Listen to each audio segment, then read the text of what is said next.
Você já teve vontade de se vingar de alguém?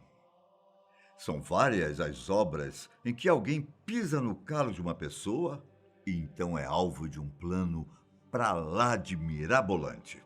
Se você já assistiu ou leu O Conde de Monte Cristo, sabe bem do que eu estou falando.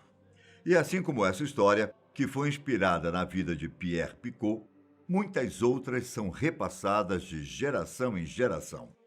A Vingança de Gengis Khan, A Vingança de um Pirata e a Vingança de 47 Guerreiros. Meu nome é Ivan Lima e aqui eu vou te contar as três vinganças mais incríveis e brutais da história da humanidade. Vamos voltar alguns séculos no tempo. Uma das piratas mais notáveis de todos os tempos se chamava Jeanne de Clisson. Ela nasceu no ano de 1300 e se casou muito cedo, aos 12 anos, com um nobre rico da Bretanha. Com a morte do companheiro, em 1326, ela buscou outro marido para conseguir se manter. Só que o novo casamento acabou sendo anulado pelo Papa João XXII. Ela viria a se estabilizar ainda no mesmo ano ao se casar com um nobre chamado Olivier de Clisson IV, do qual ela adquiriu o sobrenome. Tudo parecia ir muito bem. Os dois eram felizes e tiveram 5 filhos no pouco tempo que ficaram juntos. Pouco tempo, porque a Bretanha logo seria palco de uma guerra civil, com franceses e ingleses apoiando diferentes lados do conflito. Diferentes de alguns membros da família e amigos, Olivier escolheu o lado francês para lutar, mas acabou sendo capturado durante uma batalha em 1342. Em meio a uma troca de prisioneiros e um pequeno pagamento de resgate, Olivier foi solto. Mas a imagem dele não estava boa, porque muitos o consideravam um traidor no meio disso tudo. Após ser preso novamente em janeiro de 1343, ele foi julgado e decapitado em agosto do mesmo ano. A história foi chocante para a população, tanto porque a cabeça de Olivier foi exposta, quanto porque não foram apresentadas as evidências da culpa. Quando a informação chegou aos ouvidos de Jeanne, ela ficou com tanta raiva que levou os filhos para ver a cabeça do pai, como forma de estimular o ódio. Após retornar para casa, Jeanne vendeu tudo que tinha, desde terras, castelos e joias, para contratar guerreiros e partir em uma jornada de vingança, atacando as forças francesas e invadindo castelos, o que a fez ganhar fama e ajuda de cidadãos da Bretanha. Entre as pessoas que a ajudaram estava o rei da Inglaterra. Com 3 navios, ela criou a Frota Sombria e passou a atacar embarcações francesas e a atear fogo em aldeias. Em todos os seus massacres, ela sempre deixava poucos sobreviventes. Às vezes só um, como forma de repassar as histórias para frente. Durante 13 anos de pirataria, o medo de Jeanne aparecer era tão grande que ela acabou ganhando o apelido de a Leoa da Bretanha. Ela se aposentou em 1356, mesmo ano em que se casou mais uma vez e passou a morar no castelo de Hennebont, onde viveu tranquilamente até falecer em 1359. Vamos lá, mais uma. O ano era 1701 e estava para começar uma das histórias mais conhecidas do Japão. Quando o senhor feudal foi obrigado a cometer seppuku, 47 de seus subordinados prometeram vingança, no que ficou conhecido como a história dos 47 Ronins. Eram tempos tranquilos no Japão, sem muitas tensões militares ou políticas, em que o governante Tokugawa Tsunayoshi passava boa parte do tempo estimulando a arte e desenvolvendo estudos religiosos. O cenário virou de ponta cabeça quando Tokugawa enviou algumas pessoas para a região de Edo, onde hoje é Tóquio, e designou 2 jovens senhores feudais para organizar uma recepção. Asano Naganori era o nome de um deles. A questão era que os dois precisavam aprender sobre a etiqueta necessária para a ocasião. Então, eles procuraram Kira Yoshinaka, uma poderosa autoridade especialista em cerimônias, para treiná-los. Acontece que Kira teria se ressentido por não ter sido bajulado o suficiente, ou por não ter recebido propina como estava acostumado. Seja como for, o especialista humilhava os senhores feudais com frequência durante as aulas, o que logo parou de acontecer com o companheiro de Asano, pois os conselheiros dele passaram dinheiro secretamente a Kira para evitar maiores problemas. Como o gesto não foi feito por Asano, as ofensas continuaram, até que o senhor feudal perdeu completamente a paciência e feriu o rosto de Kira com uma adaga. Na época, atos de violência dentro do castelo de Edo eram considerados graves crimes, uma ofensa ao líder do país. Como punição, Asano foi sentenciado a cometer o seppuku, que é o ritual de suicídio japonês, normalmente feito por samurais e outros guerreiros, como forma de manter a honra ou demonstrar lealdade. Depois que a condenação foi cumprida, todas as terras de Asano foram apreendidas.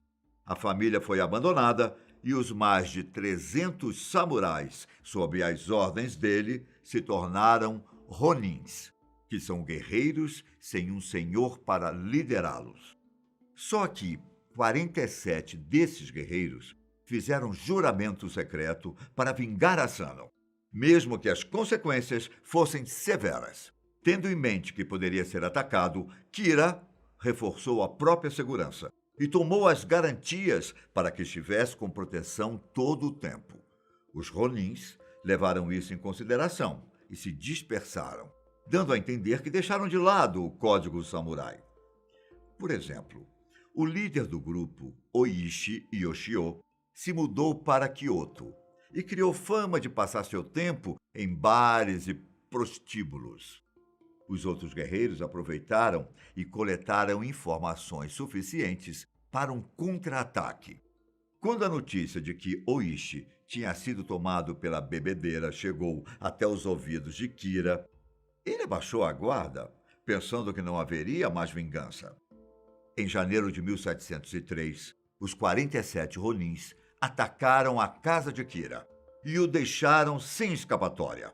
Após lutarem bravamente com os guerreiros do lugar, Oishi explicou do que se tratava o ataque e, em respeito ao nível de poder de Kira, ofereceu a chance de uma morte honrada através do seppuku. Como o homem estava tremendo de medo e não conseguia responder, Oishi deu a ordem para que um dos ronins o decapitasse, enquanto 46 guerreiros levaram a cabeça de Kira até o túmulo de Asano como forma de respeito. Um ronin foi enviado para relatar os acontecimentos às autoridades. O ronin mensageiro foi liberado, alguns acreditam que ele conseguiu isso por ser jovem, e os outros 46 cometeram seppuku, sendo sepultados posteriormente ao lado de Asano, no templo de Sengakuji. Deixa eu te perguntar. Você já ouviu falar no Império Corásmio? Se a resposta for não, então podemos dizer que os atos de Gengis Khan deram certo. No início do século XIII, o Império Corásmio era uma grande força na Ásia Central e possivelmente teria se tornado maior no futuro. Entretanto, após Gengis Khan derrotar o Kanato de Karaktai em 1218, ele conquistou um território que fazia fronteira com o Império Corásmio, que tinha o Shah Alaa ad-Din Muhammad II como governante. Naquele ano, Gengis Khan enviou uma caravana com 500 pessoas para estabelecer um comércio com o império vizinho, mas as coisas não saíram como esperado. Muitos historiadores afirmam que Khan não tinha a menor intenção de invadir o outro império, visto que havia saído vitorioso de batalhas anteriores com outras regiões e lucraria muito se negociasse com os vizinhos. Só que Muhammad II desconfiava das intenções de Khan, já que os relatos da selvageria dos mongóis tinham alcançado seus ouvidos. Quando a caravana chegou, o Shah desconfiou de uma conspiração e mandou prender todos. Para tentar resolver a situação e dar uma chance ao Império Corásmio, Khan enviou 3 embaixadores. Só que Muhammad II também não gostou do ato. O governante mandou raspar a cabeça de 2 deles e decapitou o terceiro. Para se sujar ainda mais, o chá executou todos os integrantes da caravana. Pronto. Foi a gota d'água para Gengis Khan. Como os mensageiros eram considerados sagrados, o líder mongol elaborou um ardiloso plano para a vingança. Khan invadiu o Império Corásmio com cerca de 200.000 soldados, um número 5 vezes menor que o do exército inimigo. Só que isso não foi nada para o exército de Gengis Khan. Como estamos falando de um dos exércitos mais bem treinados do mundo, famoso por sua selvageria, os soldados corásmios não tiveram a menor chance.